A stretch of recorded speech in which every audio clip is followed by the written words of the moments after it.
Good morning เนาะ Good morning มื้อนี้นะสิพากันไปเที่ยวแสงมื้อนี้ ไปไส้ก่อนไปไส้หลังไปอินเดียเป็นชาติ อินเดีย ไปอินเดียเนาะไปอินเดียแหละไปอยู่เซนไตหน้า โอ้ลองสแกจูแล้วมื้อนี้เนาะอันนี้ก็เอื้อยกับเพิ่นแม่บ้านเพิ่นมายามเนาะ แม่บ้านมาจากกันเดนเวอร์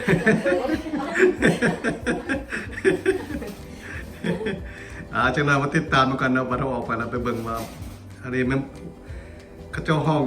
ภาษาลาวเขาเจ้าห้องบัดอินเดียแต่ว่ามันเป็น Hindu Temple เนาะอยู่อเมริกาเนี่ยมีอยู่2มี3บ่อน Hindu Temple นี่มีอยู่นีแดแล้วก็อยู่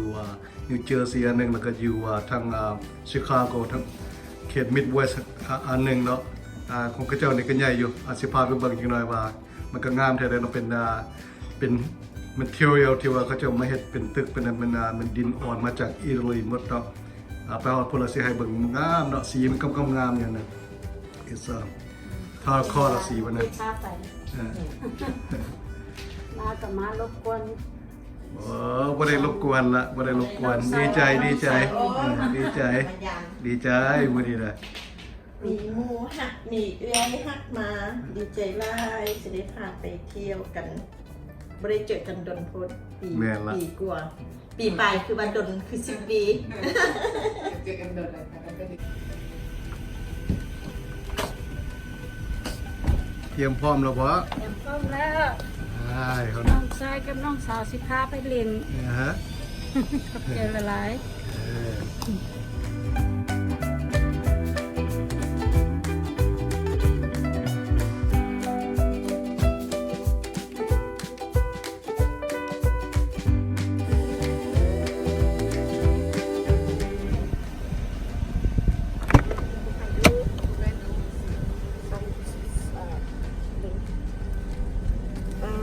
ส่งปิด รู้สึกว่าจะหน่อย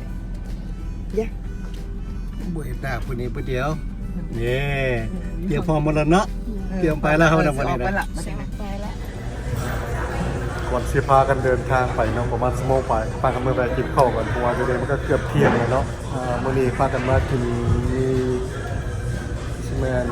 เอามีอย่างเนาะมาพากันมาอาหารเฟอเนาะอาหารเวียดนามเราจะกินอาหารแบบเบาๆนิดนึง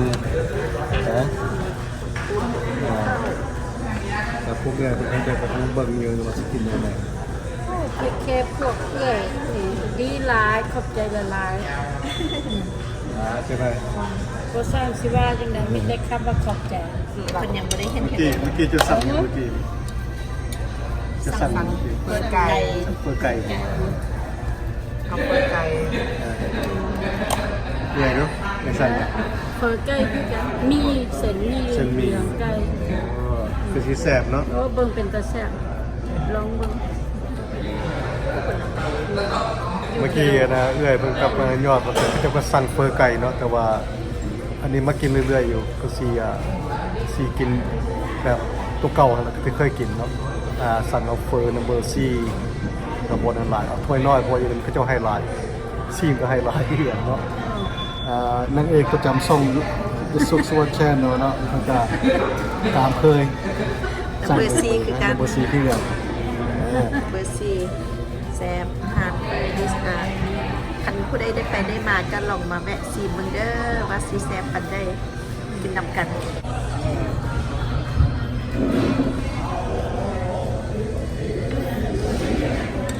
ไก่เด็กตุ๊กไก่เป็นตุ๊กไก่ตุ๊ก อันนี้ ไก่เลยมันเป็น เบิ่งเอาเราว่าเฟอร์อยู่ในแซ่บขนาดใดเนาะบ่เหลือจากเส้นเหลือแต่น้ำ2-3 บวกเห็นยังไงให้บอกให้คนหูดูว่าจะเห็นอันนี้เพิ่นเฟอร์เพิ่นถ้วยน้อยเนาะเดี๋ยวมันก็จะให้หลายเพิ่นกินบนสักได้แต่น้อยเดียวนี่เพิ่นก็เฮ็ดน้ำมะนาวกับเกลือล้างปากก่อนใช่ไหม เดินทางมากับสมองป่ายก่อนจะมาหอดวัดอยู่นี่เนาะอันนี้ก็แม่นเขตทางกลางเดินวัดไปเข้าไปทางในจะนำมาเบิ่งว่ามีหยังแดเนาะ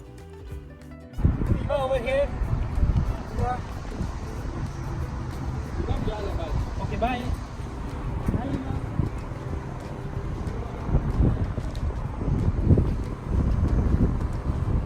นี้คือกฎต้องห้ามคนที่ว่ากฎระเบียบของจังหวัดเนาะ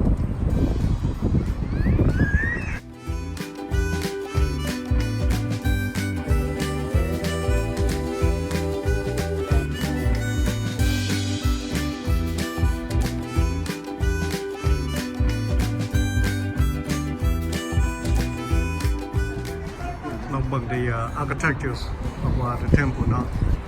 all this here is being imported and assembled here.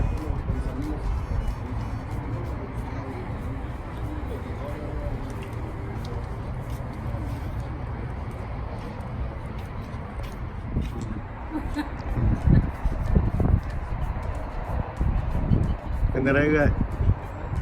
มีความรู้สึกเมื่อไรมื้อนี้มาฮอดนี่ล่ะ น้ำลายปัจจัยหลายที่พามาเห็นก็คือฮู้ว่ามีอยู่สอง ยอดเด้อ โอ้ยงามร้าย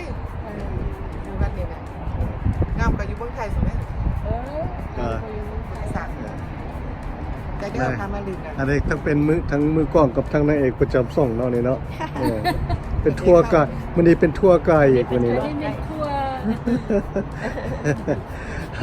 อะไรกันเนาะ ดูนี่นะ อะไรก็ต้องขอว่าขอบใจที่ว่าทานผู้ใดติดตามแล้วก็ subscribe ของเฮามาก่อนเนาะถ้าผู้ทานที่ว่ายังบ่ได้ subscribe ด้วยก็กรุณาเนาะอย่าลืมกดsubscribe กดแชร์ให้ได้เด้อ ที่เคเบิลหลอดของเจ้าหญ่ยัง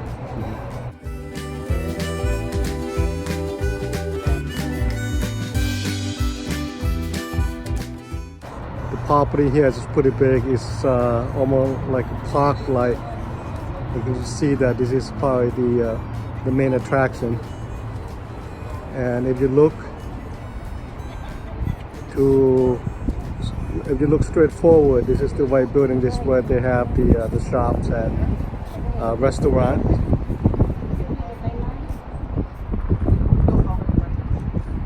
And this big building here, it's the prayer hall.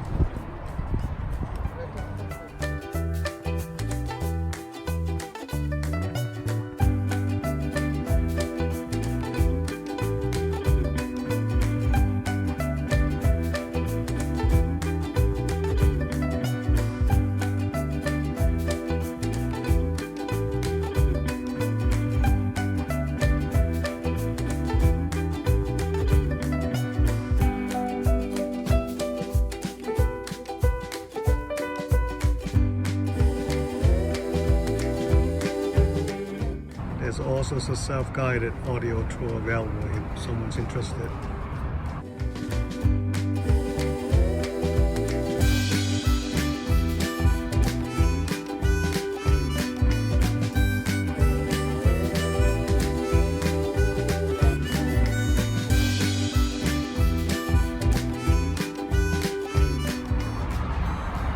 Take a look at all these deities. They are hand carved.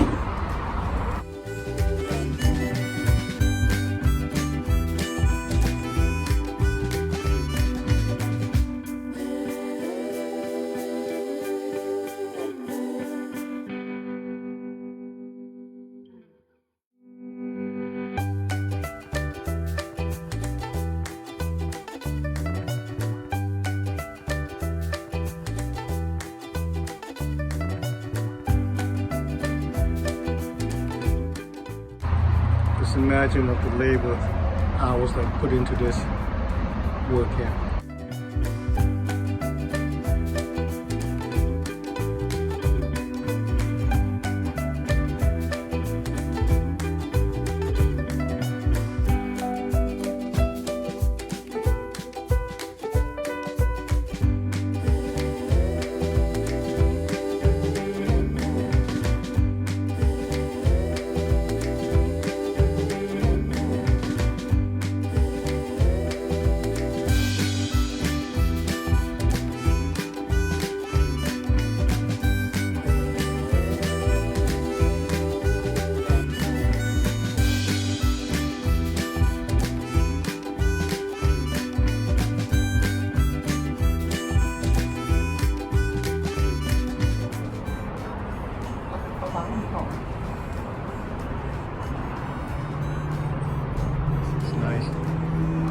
little bit warm today. It is 85 degrees over here, so and Chino seems to be a little bit more humid than compared to San Diego. But we're here today to look at the temple here. So hopefully you guys can enjoy the labor that they put into this carving out in the wall. So, and overall structure is really nice. And they do get a lot of visitors here.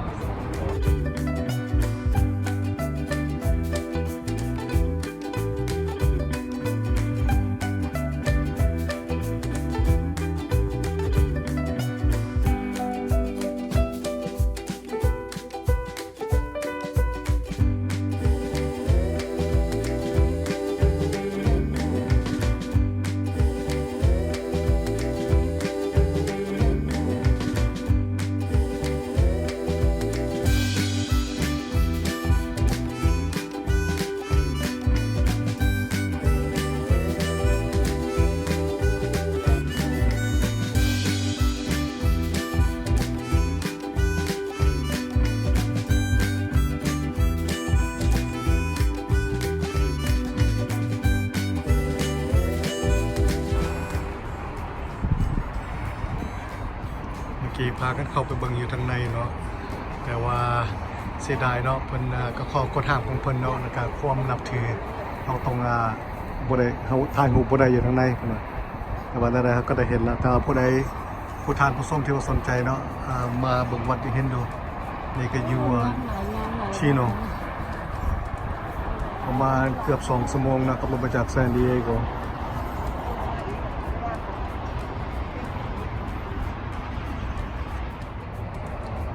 If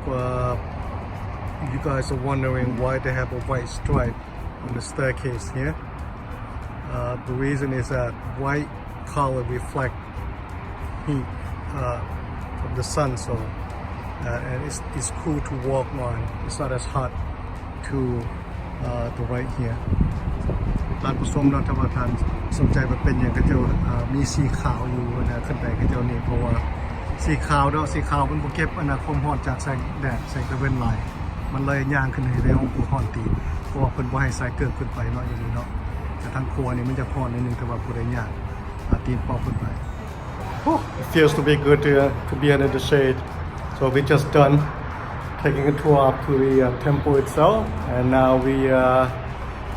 going to go to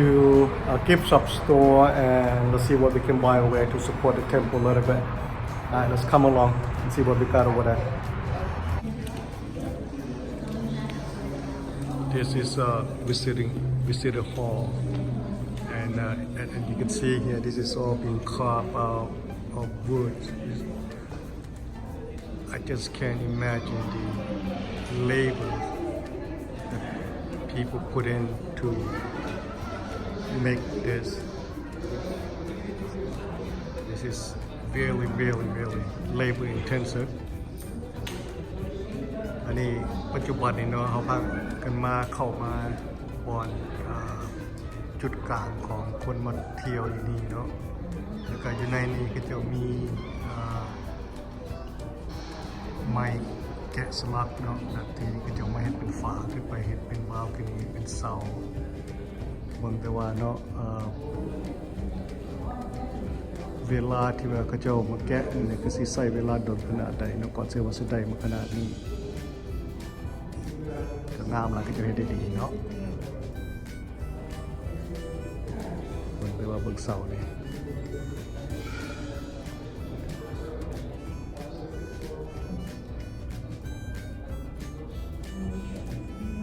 อันนี้เนาะอันนี้แกะด้วยมือหมดเนาะ This is all hand carving.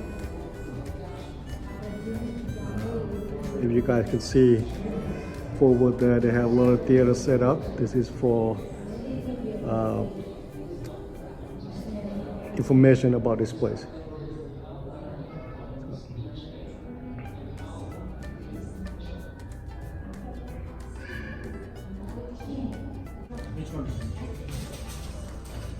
This is inside the gift shop.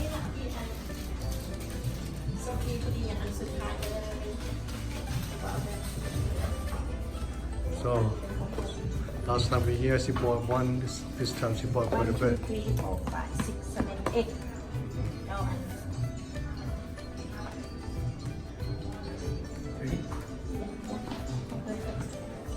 เลยก็ซื้อเนาะได้ซื้อยังเลย ซื้อสร้าง ซื้อสร้างแล้วก็ สร้างน้อย 15 ดอลตรง แล้วก็ อันจุดทั่ว เป็นจุดทูบอีกเนาะ แล้วโต๊ะไม่หักตังไม่หักตังให้มันตังงาม ยอดได้บ่ยังบ่บ่อยากได้ยัง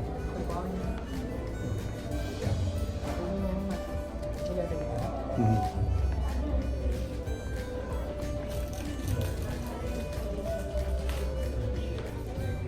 ไอ้หูเลยเนาะ Okay, so that's how it's supposed to be Yeah. done properly. The plain, Yeah, the plain side should be inside. Okay. Well, thank So you. the design is outside. Right.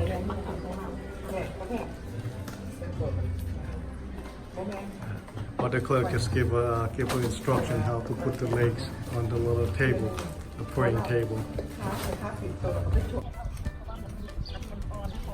อันนี้ออกจากวัดอินเดียแล้วเนาะเดี๋ยวนี้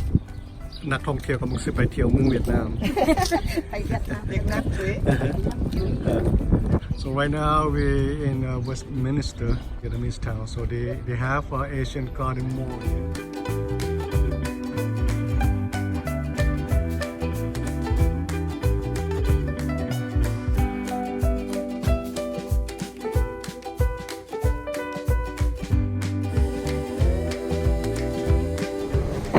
So this is the new thing that they are doing here at the Asian Garden Mall, Westminster. They have a night market now, so starting from 7 to 11. And this is going to be like a food court pretty much. So I see that the vendors are setting up now.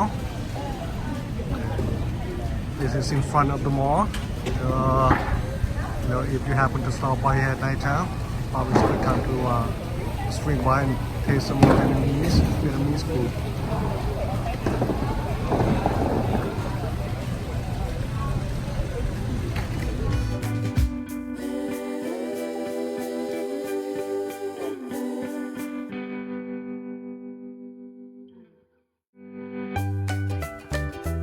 When they got job long up or